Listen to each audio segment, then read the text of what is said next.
A todos los oyentes de Radio María, un día más, con la gracia del Señor, proseguimos el comentario del Catecismo de nuestra Madre, la Iglesia. Dios revela su nombre, en ese apartado estamos, y hoy lo desarrollamos a partir del punto 205. El Dios vivo. Dice así este punto. Dios llama a Moisés desde una zarza que arde sin consumirse. Dios dice a Moisés: yo soy el Dios de tus padres, el Dios de Abraham, el Dios de Isaac y el Dios de Jacob. Dios es el Dios de los padres, el que había llamado y guiado a los padres en sus peregrinaciones. Es el Dios fiel y compasivo, que se acuerda de ellos y de sus promesas. Viene para librar a sus descendientes de la esclavitud. Es el Dios que más allá del espacio y del tiempo lo puede y lo quiere, y que pondrá en obra toda su omnipotencia para este designio. Y ahora viene una cita del Éxodo que después leeremos. El Dios vivo, es así como se titula este número 205. Bien, para explicarlo, creo que lo mejor que podemos hacer es leer el texto de la palabra de Dios al que se refiere, Génesis 3, el versículo primeramente del 1 al 10, nos lo va a encuadrar. Dice: Moisés pastoreaba el rebaño de su suegro Jetro, sacerdote de Madián. Llevó el rebaño tras su mando por el desierto hasta llegar a Horeb, la montaña de Dios. El ángel del Señor se le apareció en una llamarada entre zarzas. Moisés se fijó. La zarza ardía sin consumirse. Moisés se dijo: voy a acercarme a mirar este espectáculo admirable, a ver por qué no se quema la zarza. Viendo el Señor que Moisés se acercaba a mirar, lo llamó desde la zarza. Moisés, Moisés, respondió él, aquí estoy. Dijo Dios: no te acerques, quítate las sandalias de los pies, pues el sitio que pisas es terreno sagrado. Y añadió: yo soy el Dios de tus padres, el Dios de Abraham, el Dios de Isaac, el Dios de Jacob. Moisés se tapó la cara porque temía ver a Dios. El Señor le dijo: he visto la opresión de mi pueblo en Egipto y he oído sus quejas contra los opresores. Conozco sus sufrimientos. He bajado a librarlo de los egipcios, a sacarlo de esta tierra para llevarlo a una tierra fértil y espaciosa. Tierra que emana leche y miel, la tierra de los cananeos, hititas, amorreos, pericitas, ebuseos y jebuseos. El clamor de los hijos de Israel ha llegado a mí, y he visto cómo los tiranizan los egipcios, y ahora marcha, te envío al faraón, para que saques a mi pueblo, a los hijos de Israel. Bien, este es el texto que encuadra esa manifestación de Dios de su nombre. Pero antes de entrar directamente con qué nombre Dios se manifestó, se reveló, me parecía importante leer este texto que lo precede. Esa teofanía que tiene lugar cuando Moisés estaba pastoreando el rebaño de su suegro Jetro. Antes de que fuese llamado por Yahvé, justamente en el momento en que iba a ser llamado por Yahvé para ir a Egipto a llevar esa labor de ser caudillo de Israel, de ser él quien estuviese preparando para la liberación a Israel. Bien, ¿qué cosas destacaríamos de este texto que hemos leído? Nos ayuda a ello otro punto del Catecismo, que es el punto 2575, en el que dice: este acontecimiento quedará como una de las figuras principales de la oración en la tradición espiritual judía y cristiana. En efecto, si el Dios de Abraham, de Isaac y de Jacob llama a su servidor Moisés, es que él es el Dios vivo que quiere la vida de los hombres. Es por tanto una primera aproximación. Vamos a ver. Dios se identifica para hacerse entender, diciendo: yo soy el Dios de tus padres, el Dios de Abraham, el Dios de Isaac, el Dios de Jacob. Cuando uno no conoce a otra persona, no se conocen, pues parece que, fijaros bien, es el ejemplo que pongo, sé que es atrevido y es poner un ejemplo quizás demasiado humano, demasiado cercano a nosotros, pero creo que lo podemos servir de este ejemplo. Cuando alguien se acerca a otra persona que no le conoce, un modo de aproximación es decir, yo fui muy amigo de tu padre, fui muy amigo de tu abuelo, es decir, yo he estado ligado continuamente a tus antecesores, y es una manera de introducirse en él, ciertamente, ¿no? Viene un antiguo familiar, alguien que estuvo ligado a mi padre, y le abrimos las puertas porque obviamente quien ha sido amigo de mi padre pues es amigo mío, quien ayudó a mi padre, quien fue su libertador, pues yo le acojo. Imaginaros, por ejemplo, pues qué sería si uno de nuestros padres hubiese participado pues en una guerra y entonces nos viene a visitar a alguien que le acogió a nuestro padre en un momento de guerra, alguien que le sacó de un momento de apuro, que le rescató cuando nuestro padre pues podía haber fallecido en la batalla o podía haber sido fusilado, o tantas cosas que ocurren a veces, ¿no? Que verdaderamente no son imposibles, sino que suelen ocurrir. A esa persona le acogemos con todo el agradecimiento. Bueno, algo así, cogiendo ese ejemplo, Yahvé se manifiesta a Moisés bajo esa aproximación. Yo soy el Dios de tus padres, el Dios de Abraham, el Dios de Isaac, el Dios de Jacob. Y esto lo hace para dar confianza, para que a Moisés se le quiten los miedos. Es como diciendo, yo he protegido a tus padres, luego quítate ese miedo a lo desconocido que tienes. Entiende que yo les bendije, y la prueba de que les bendije es de que aquí estás tú, Moisés. Yo bendije a Abraham, a Isaac, a Jacob, y mira, aquí estás tú. Quítate el miedo, porque tú estás entroncado, estás injertado en una historia en la que Dios protege al hombre. No te pienses que eres pues una isla aislada. No estás tú aislado. Tú estás entroncado en toda la historia de salvación que yo he llevado anteriormente. Esta es la forma de presentarse. Continúa diciendo este punto 2575, ¿no?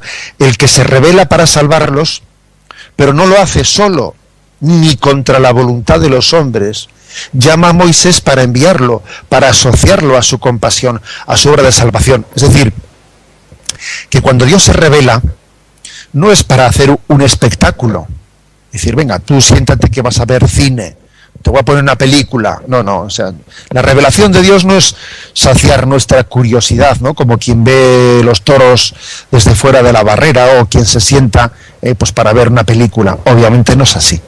Dios, cuando se revela, nos implica plenamente, ¿no? Es decir, nos asocia a su llamada. Es una llamada que nos pone en camino y que exige nuestra respuesta.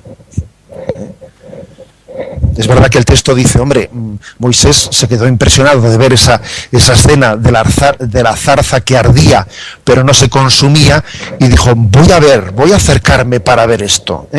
Y se acercó por curiosidad, pero cuando Dios le empieza a hablar, se encuentra con Dios que no ha ido ahí a satisfacer su curiosidad. Mira, te voy a hacer un milagrito, no para que te entretengas, obviamente no, sino que la llamada de Yahvé a Moisés es para implicarle, para asociarle a su plan de salvación. Es también muy importante el hecho de que él diga, yo soy el Dios de tus padres. Eso subraya que no es Moisés el que se inventa cómo es Dios, sino que Dios existía antes que Moisés. Esto es muy importante. Aquí, cuando una secta se inventa a sí misma, tiene el riesgo de pensar que a Dios soy yo el que le empiezo a conocer, ¿no? Todos los que estaban antes de mí Nada, no tenían ni idea, ¿eh? Pues es un poco la filosofía de las sectas o de la nueva era, por ejemplo, etcétera. No, nosotros ahora, que somos el hombre moderno, nosotros somos los que vamos a conocer a Dios y entonces con nosotros comienza la revelación. Pero hombre, un poquito más de humildad, ¿no? Dios se ha dado a conocer. Yo no le invento a Dios. Es más, ni siquiera soy yo el que le descubro. O sea, yo me encuentro con un Dios que se ha dado a descubrir previamente a mi llegada. Es Dios quien me descubre a mí, mucho antes de que yo le descubra a Él. Él me conoce desde toda la eternidad. Él ha pensado en mí. Yo existo porque Dios pensó en mí, si no, no existiría.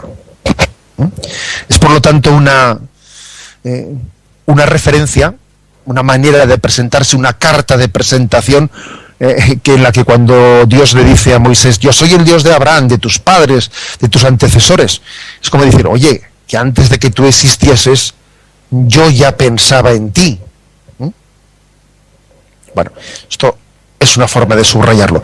Y añadimos además que cuando le dice, yo soy el Dios de Abraham, de Isaac, de Jacob, le dice, y fíjate qué historia tan implicada tuve con ellos. Yo no fui frío y distante ante lo que le ocurría a Abraham, a Isaac y a Jacob, sino que yo me impliqué con ellos.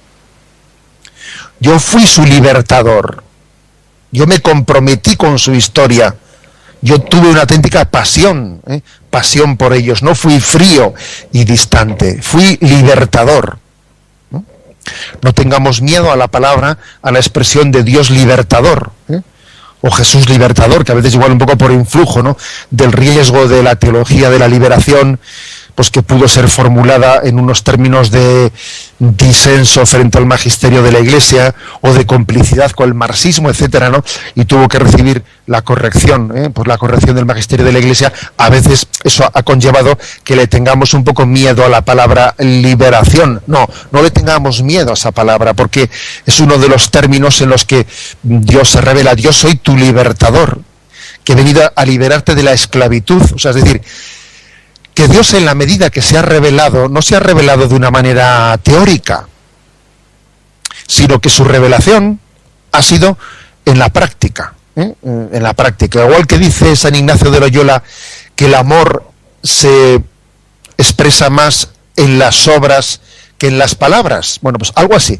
Dios nos ha demostrado su amor con las palabras, ¿no? Pero mucho más todavía con sus obras de salvación, creándonos, rescatándonos, siendo nuestro libertador, liberándonos de los peligros, conduciéndonos por la senda del bien.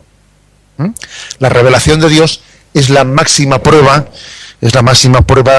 y demostración de la pasión de Dios por nosotros. En resumen, que cuando Dios se revela a Moisés, se revela como alguien compasivo, misericordioso e implicado en nuestra historia. O sea, Él se implica en nuestra historia. Mira, yo he sido el Dios de tu padre, de tu abuelo, de tu bisabuelo. Yo me impliqué con Él, caminé junto a Él. Te podría contar muchísimas cosas que tú desconoces y que yo viví muy de cerca con tus antepasados. Dios es un Dios compasivo e implicado con nosotros en nuestra historia, que entra en la historia y se implica con nosotros. Continuamos en esta explicación del punto 205. Es el Dios vivo. Dios se ha revelado en Éxodo capítulo 3 a Moisés, y después de haber dicho que es el Dios fiel, compasivo, que se implica, que viene a librar a los descendientes de aquellos primeros padres de la esclavitud de Egipto. Fijaros esta frase: es el Dios que más allá del espacio y del tiempo lo puede y lo quiere. Se refiere, puede y quiere liberarnos, y que pondrá en obra toda su omnipotencia para este designio. Es una frase de las que nos puede hacer pensar mucho, Vuelvo a leerla. Es el Dios que más allá del espacio y del tiempo lo puede y lo quiere, y que pondrá en obra toda su omnipotencia para este designio. Es decir, Dios está más allá del espacio y del tiempo. Está en otra dimensión, ¿eh? Obviamente Dios no está metido aquí en nuestras coordenadas de espacio y tiempo.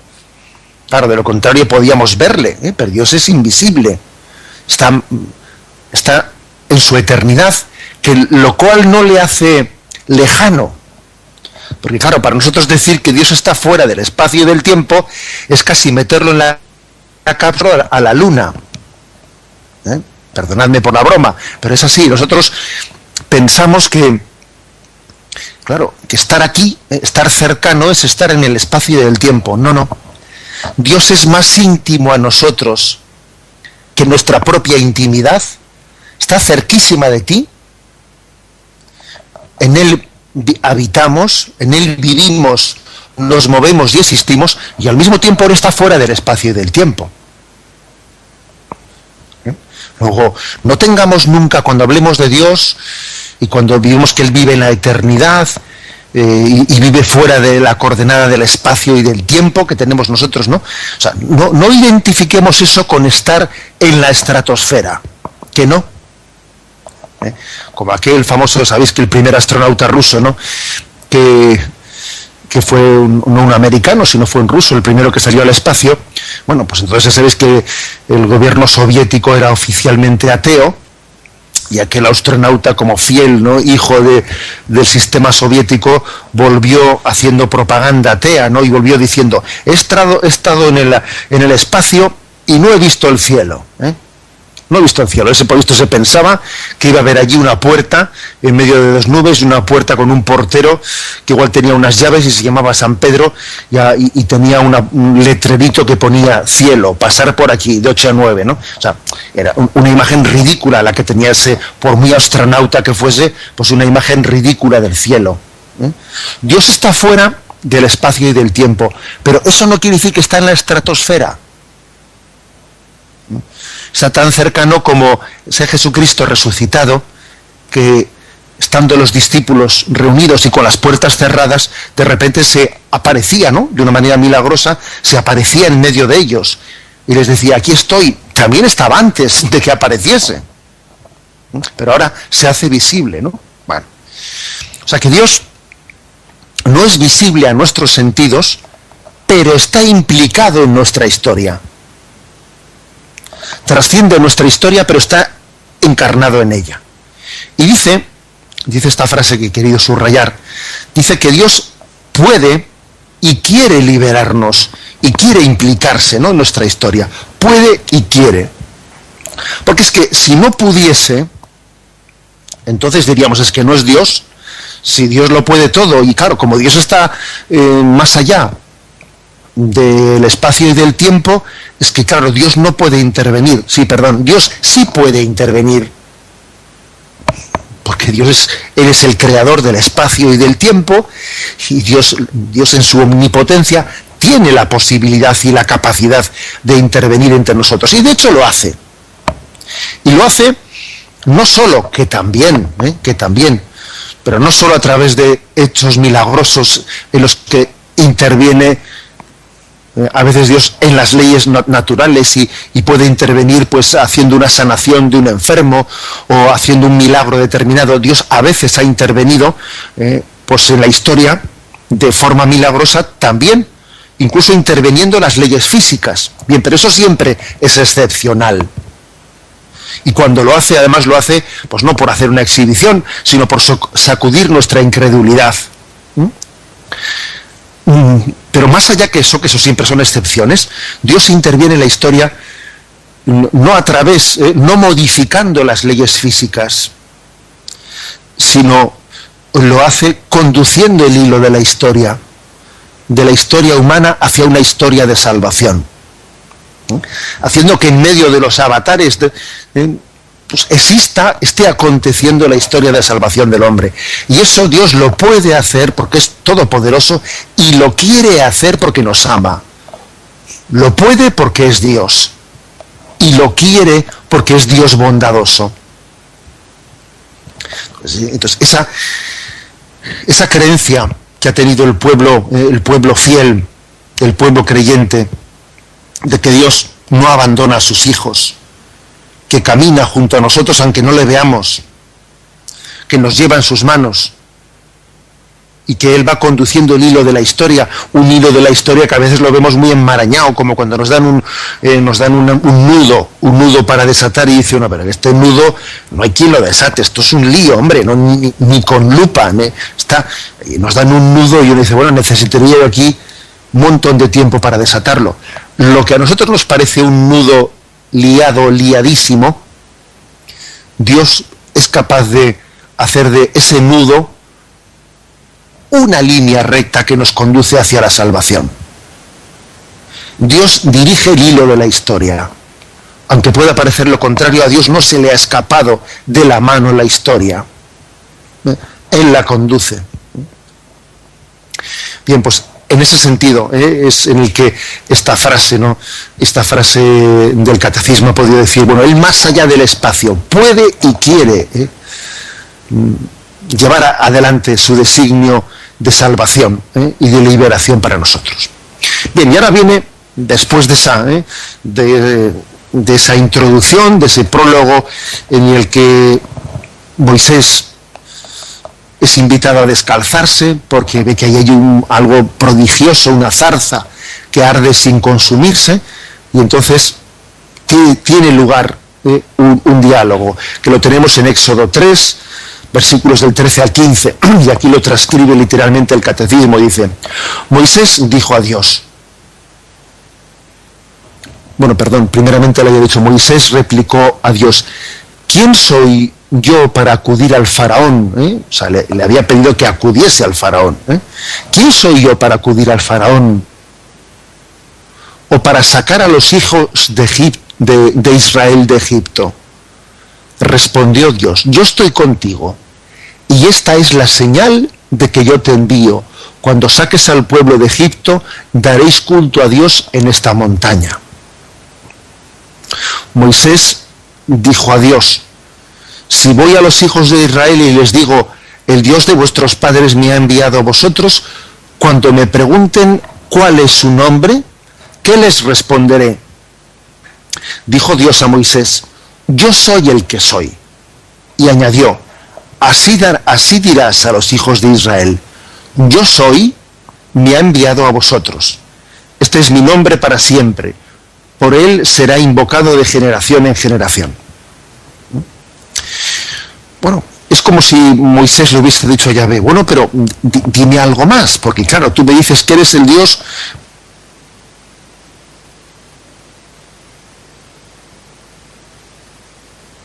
un Dios de salvación para nuestros padres, para nuestros antepasados, eso me quita miedo, eso me da confianza, pero aún y todo, yo quisiera saber más de ti, quisiera saber tu nombre, y cuando me pregunten quién eres, no sé, les voy a decir únicamente que eres el Dios de nuestros padres.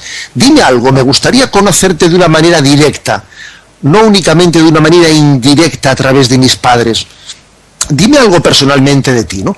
Parece que está teniendo como lugar este diálogo. Y entonces es cuando Yahvé, o mejor dicho Dios, ¿no?, le dice a Moisés, bueno, pues cuando te pregunten, les dices, yo soy el que soy.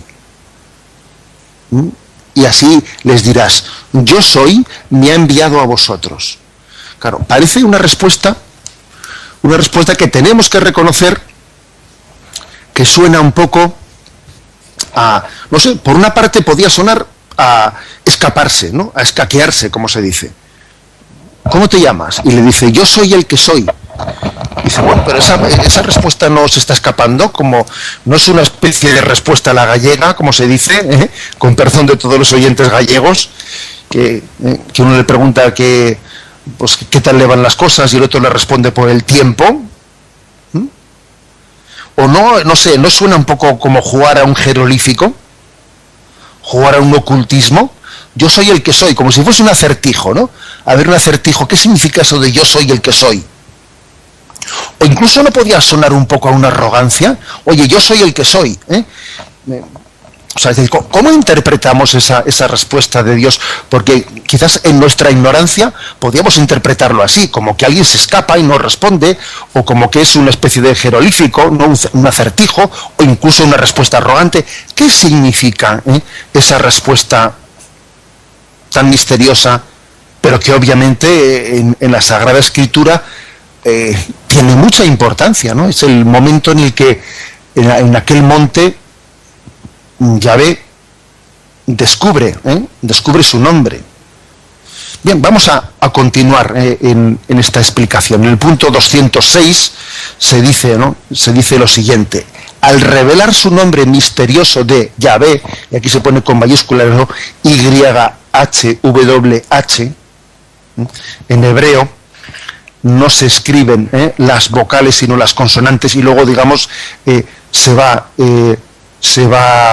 el nombre de Dios, para no pronunciarlo plenamente, para subrayar el sentido misterioso hacia el nombre de Dios, se pone en consonantes, y luego cuando se pronuncia se dice Yahvé, pero al escribirlo se pone solo las consonantes. Fijaros, aquí se traduce de la siguiente forma, ¿no? Yo soy el que soy, yo soy el que es, o yo soy el que yo soy. ¿Qué quiere decir esto? Pues que, bueno, también tenemos dificultades de traducción, o sea que esa forma en la que Dios se reveló es una forma que Dios quiso hacerlo con unos términos que obviamente estaban siendo profundamente significativos, y hay que estudiarlo, hay que indagarlo, ¿no? ¿Qué es lo que ello significa? O sea, es decir, no, cuando le pidieron su nombre, pues Dios no recurrió a decir Antonio, Andrés, Pedro. No, o sea, es decir, no, él dio a entender que en la respuesta que estaba dando, entendía por el nombre de Dios, pues no meramente un término más o menos sintáctico en el que parece que descansemos, sino que Dios quería en ese término que utilizase reflejar plenamente su misterio. Digo reflejarlo, no descubrirlo plenamente porque nos supera, pero por lo menos reflejarlo, ¿no? Es decir, Dios, ¿cómo se llama? Yo soy el que soy, yo soy el que es. Lo cual es fuerte y es potente, porque que Dios diga yo soy el que soy o yo soy el que es, quiere decir que Dios es el ser y nosotros no somos el ser, sino somos una participación del ser de Dios. O sea, es solamente considerado bajo esta perspectiva, que especialmente fue Santo Tomás de Aquino el que subrayó esta perspectiva, es decir, es que Dios se definió como el ser en sí mismo. Dios es por sí mismo y nosotros somos por participación, somos una pequeña participación del ser de Dios. Es hermoso subrayar esto. Yahvé es yo soy el que soy, yo soy el que es, y los demás no podemos decir eso. Podemos decir, yo soy una participación del ser de Dios. Yo no soy por mí mismo.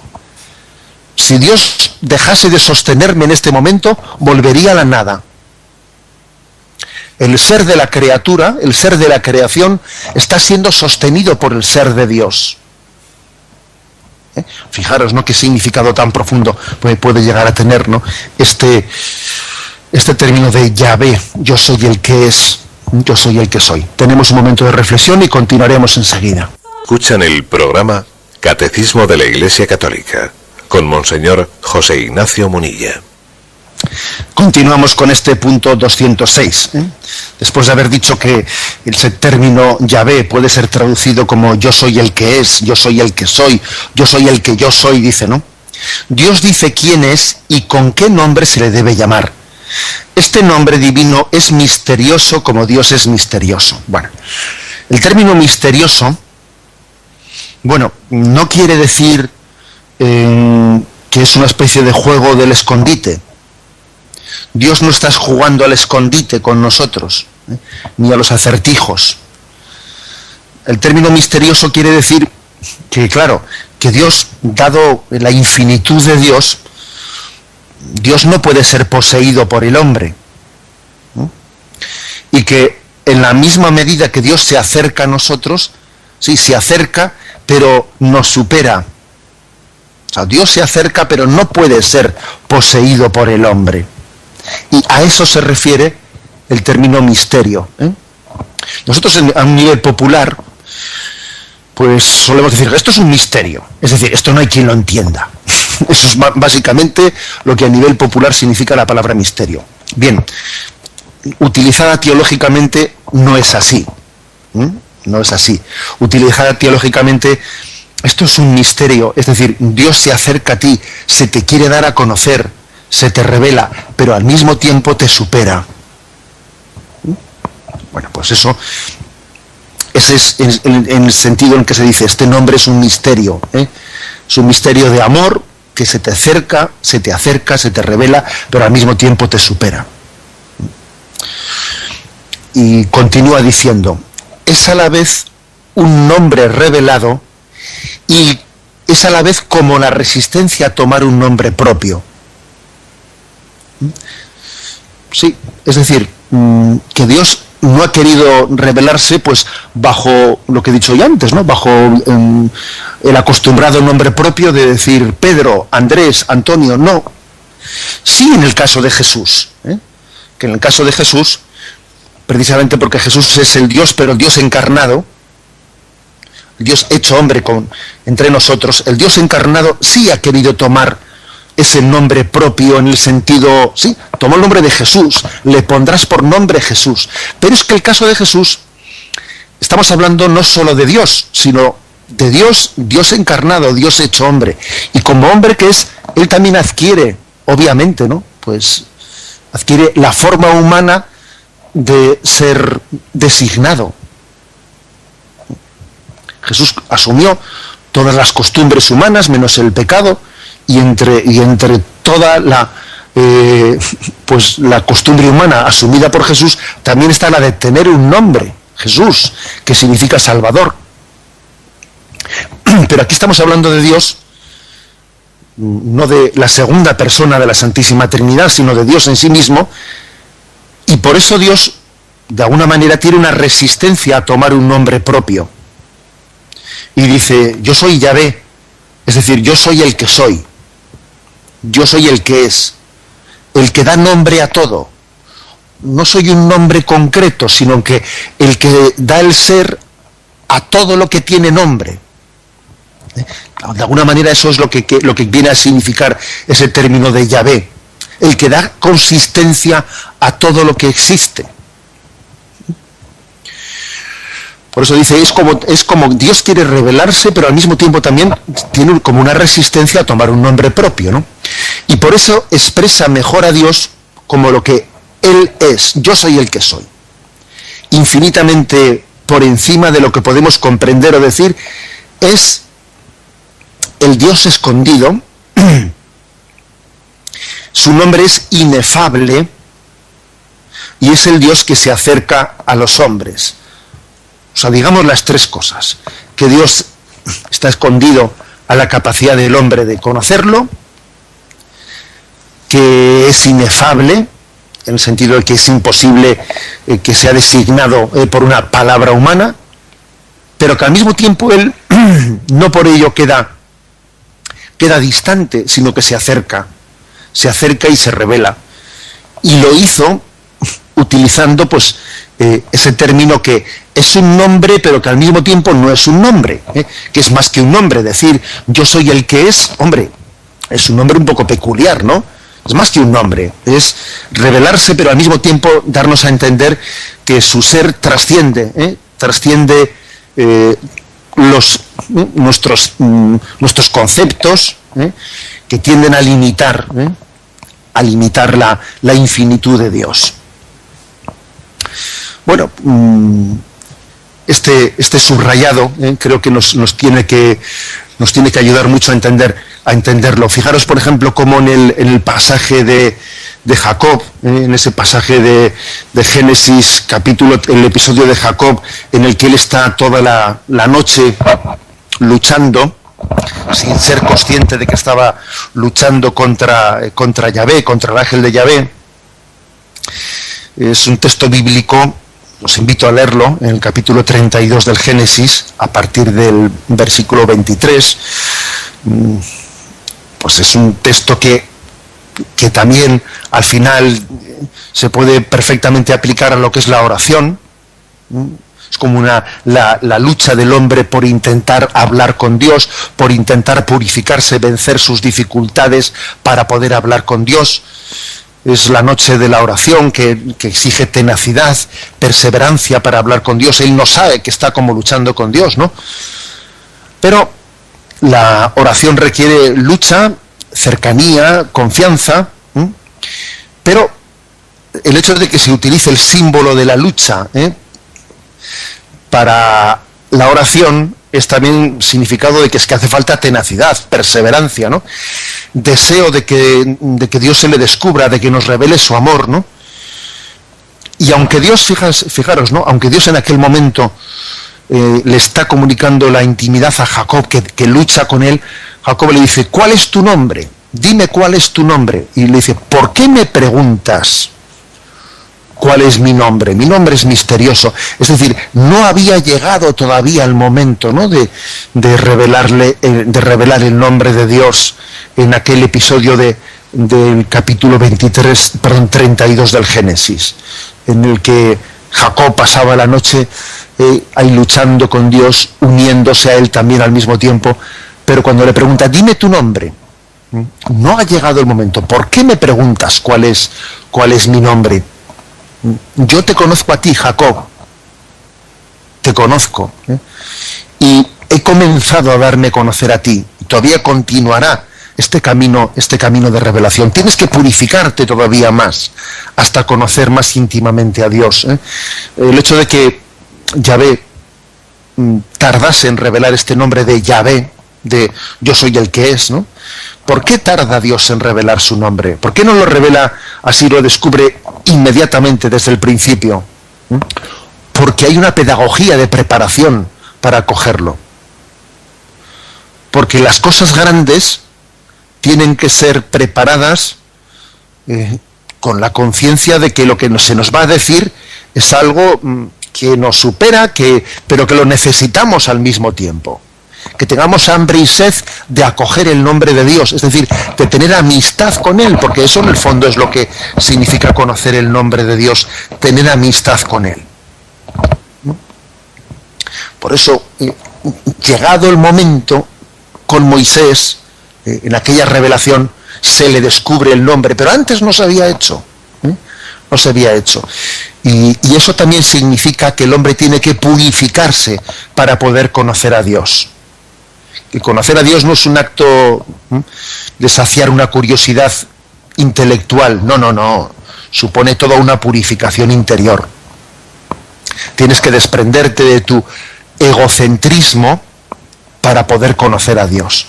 El que conoce a Dios tiene que tener como un salto copernicano en su vida, y en vez de estar siempre girando en torno a su yo, tiene que girar en torno al misterio del ser de Dios. Bueno, esto es lo que nos expresa el Catecismo. Continuaremos, ¿no?, con esta explicación a partir de mañana en el punto 207, pero ahora damos paso a la intervención de los oyentes. Podéis llamar para formular vuestras preguntas al teléfono 917-107-700. 917. Catecismo de la Iglesia Católica, con Monseñor José Ignacio Munilla. Sí, buenos días. ¿Con quién hablamos? Hola, buenos días. Mi nombre es María Luisa. Adelante, María Luisa. Bueno, la pregunta es, yo le quería hacer, son dos. El conocimiento hacia Dios y hacia cómo la fe poderla aumentar.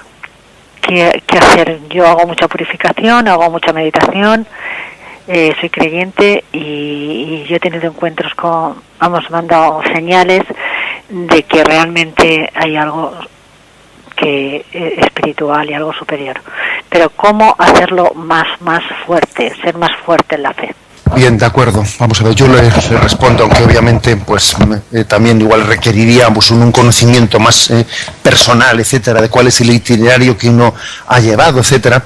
Pero yo me atrevería a decir que primeramente lo hagamos a través del camino sacramental, es decir, confiemos mucho en el camino objetivo de la gracia que Dios nos ha trazado con la celebración de los sacramentos, especialmente con el sacramento de la confesión de los pecados, celebrado con frecuencia. Es el mejor camino de purificación. Lo digo porque hoy en día es curioso, porque flujo de un cierto orientalismo, pues se ponen, es curioso ver, pues mira, que hay personas que dicen, yo no voy a ser vegetariano y no sé qué, y bueno, yo no tengo nada en contra de quien decide ser vegetariano, pero entendedme que me llama la atención el que hoy en día por purificación entendemos, pues nada, ser vegetariano, esto y lo otro, y olvidemos que el auténtico camino de purificación es el que Dios mismo ha trazado, en primer lugar con el perdón de nuestros pecados. Además de eso, sabemos que las obras de caridad realizadas con el prójimo son otro camino de purificación importantísimo en nuestra vida. La caridad, el ejercicio de la caridad como desprendimiento personal de nuestro tiempo, de nuestros bienes, con el necesitado, con quien vive solo, también de una manera muy especial, el ejercicio de la caridad. Y luego la mortificación, que es otra de las cosas que nuestra cultura, pues bueno, pues es que tiene auténtica alergia al tema de la mortificación, de los sacrificios ofrecidos por amor a Dios. Creo que estas tres cosas en concreto, ¿no? Sacramentos, caridad, mortificación, en un clima de oración, pues creo que es el mejor camino de esa purificación, para encontrarse con ese Dios que nos supera, que es misterioso, pero que al mismo tiempo quiere revelarse a nosotros. Damos paso al siguiente oyente. Buenos días. Buenos días, monseñor. Sí, adelante. Mire, le quisiera dar dos preguntas, si puede ser. Es que el otro día hablando con mi suegro, o sea, son mayores y tal, él va a misa, con mi suegra ya van, y bueno, Dios, cree en Dios, ¿no? Lo que pasa que él para confesarse dice, no, yo no me confieso con un hombre, con un sacerdote, me confieso con Dios. Yo le comentaba, digo, bueno, pero es que el Señor nos ha mandado al sacerdote digo, él va usted a confesar, pero el Señor está ahí y él le perdona. Dice, no, pero yo no hay manera de convencerle, yo no quiero, exigirle o no sé, y él no, dice, bueno, y estas cosas que pasan, los desastres, los niños y tal, dice, yo no entiendo si hay un Dios. Digo, pero papá, son cosas que tienen que pasar y usted póngase la mano de Dios y confíe en él. Dice, pero si él viniera, pues yo creería. Y yo por muchas veces que yo le intento y a veces digo, no sé si soy muy cansina, pero él no me entiende. Digo, bueno, usted haga lo que usted le encuentre, pero bueno, piense que el Señor es todopoderoso y es él. Y claro, y está con mi marido también. Le dice, yo hablo con él, yo tengo un pacto con él, me dice mi marido. Digo, pero hay que ir a misa y confesarse y pedir perdón al Señor, pero no me entiende. Yo a veces digo, Dios mío, en tus manos los pongo, porque a veces no sabemos para hacer el bien no sabemos qué hacer. Bueno, eso es, monseñor, muchas gracias. No, gracias a usted, porque en el fondo lo que usted expresa no es ninguna cosa muy particular, ¿no? O muy, digamos, original de su familia, por desgracia, sino que es cierto que existe en nosotros una dificultad de confianza en la revelación de Dios. Bueno, usted obviamente tiene que, ese apostolado que está llevando, y yo creo que muy meritoriamente, tiene que llevarlo con discreción, porque también, bueno, pues uno tiene que medir un poco las cosas, pero a mí me parece que se trataría de transmitir lo siguiente, es decir, es Dios el que se revela y nos muestra el camino para llegar a Él. No soy yo el que lo invento, no soy yo el que digo, bueno, esto sí, esto no, esto me apetece más, esto me convence menos, esto... No, o sea, tenemos que confiar en que Dios nos revela el camino de la salvación. O sea, igual que Él, cuando educó a su hijo, no le dejó meramente en sus manos el que Él viese, no, sino que le trazó un camino de educación. Bueno, pues, y lo hizo por amor. Bueno, pues lo mismo Dios con nosotros, ¿no? Nos ha trazado un camino para llegar a Él, que no es por anularnos, no, es precisamente para poder realizarnos, ¿no? Ese es el esfuerzo que hay que hacer de confianza en la revelación de Dios. Dios se revela. Deberíamos de enamorarnos de esta palabra, la revelación de Dios, el camino que Dios ha trazado. Yo soy el camino, la verdad y la vida. La expresión camino, verdad y vida, bueno, es que la palabra camino es un camino objetivo. La palabra verdad es una palabra que nos refiere a la objetividad. Con lo cual, bueno, pues con paciencia, con cariño, pero yo creo que cuando se tercie, debe usted introducir estos conceptos. Yo no creo en el Dios que me ha hecho a mi medida, sino en el Dios que Él me ha creado a mí. Damos paso a un siguiente oyente. Buenos días. Sí, buenos días, monseñor. Adelante, le escuchamos. Mire, yo soy catequista y un día un niño me preguntó, me quedé que no supe realmente qué contestarle y divagué un poquito. Sería tan amable de contestarme. Me dijo él, Dios creó todo bueno. Y yo, sí. Y él me contestó, ¿y por qué Dios creó al diablo? Muchísimas gracias. Gracias a usted. Bien, hay que decir que Dios no le creó al diablo. Dios le creó a los ángeles y todos los ángeles que creó eran buenos. Pero una serie de ángeles fueron los que se rebelaron frente a Dios, tal y como cuenta el libro del Génesis. Existió esa rebelión de los ángeles frente a Dios, lo cual, esa rebelión, ese pecado fue el que les convirtió en diablos. Es como el hombre, Dios creó al hombre constituido en gracia, pero fuimos nosotros los que en nuestra rebelión nos hicimos pecadores. Dios no nos hizo hombres pecadores, ¿no? Fue nuestra mala utilización de la libertad la que nos dio esa condición. Damos paso a una siguiente llamada. Buenos días. Sí, muy buenos días, monseñor. Sí, adelante, le escuchamos. A ver, monseñor, en primer lugar, pues muchas gracias por el programa, que es un programa fantástico, es una gracia de Dios tenerlo usted, pues dándonos todos los días una explicación tan importante. A ver, mi duda es la siguiente. Resulta que a partir de la Reforma Protestante tengo entendido de que nosotros los católicos le decimos a Dios Yahvé, y ellos le llaman Jehová. ¿Por qué esta diferencia? Muchas gracias, buen día. Sí, pues vamos a ver. La verdad es que se trata de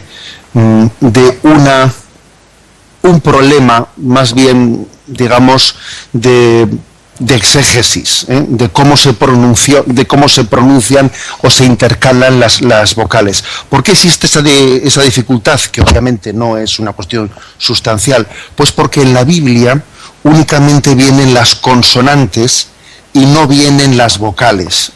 Las vocales hay que interpretarlas. Ese sentido de respeto del mundo judío hacia el sentido de Dios llevó a escribir las consonantes sin las vocales. Y entonces uno, de alguna manera, ahora al leer esa palabra tiene él que ponerle las vocales. Eso es lo que hace que interpretativamente pueda haber cierta dificultad de decir, bueno, ponemos las vocales de esta manera para decir Jehová, Yahvé, etcétera. Bien, pero vamos a decir que no es una cuestión esencial, pues porque nosotros en la Sagrada Escritura hemos recibido el nombre de Yahvé a través de esas consonantes. Esas consonantes concretas que aquí pues el catecismo las refiere como YHWH. Bueno, ya sabemos que el alfabeto hebreo no es el nuestro, sino que son unos signos gráficos bien diferentes, pero más o menos se traduce así, YHWH, que con las vocales que uno supone, tiene que suponerlas, porque no están escritas, se pueden leer Yahvé, Jehová, etcétera. Damos paso a una última llamada. Buenos días. Buenos días, monseñor, que Dios le bendiga. Mire, a propósito de la revelación de Dios en el azar ardiente, hay un pasaje que precede prácticamente el diálogo, ¿vale?, entre Moisés y el Señor, donde se habla del ángel del Señor que se le manifestó en una llama de fuego. Entonces yo simplemente quisiera preguntarle, no puede hacer deducir, perdone, yo no soy castellano, entonces quiero decir, eso no puede hacer deducir que a veces en algunas manifestaciones de la naturaleza podemos interpretar, tenemos derecho a interpretar como una intervención del Señor. Quiero decir que si el ángel del Señor se manifestó antes que Dios hablara, si eso se puede interpretar a veces como una señal frente a alguna manifestación de la naturaleza de una intervención de Dios.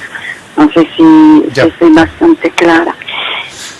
Y eso me da curiosidad porque sucesivamente ya no se habla del ángel, pero sí es como si precediera a la intervención de Dios. Entonces, una forma, ¿no?, de comunicación, decimos que Moisés podía interpretar más fácilmente que si Dios le hubiera hablado directamente.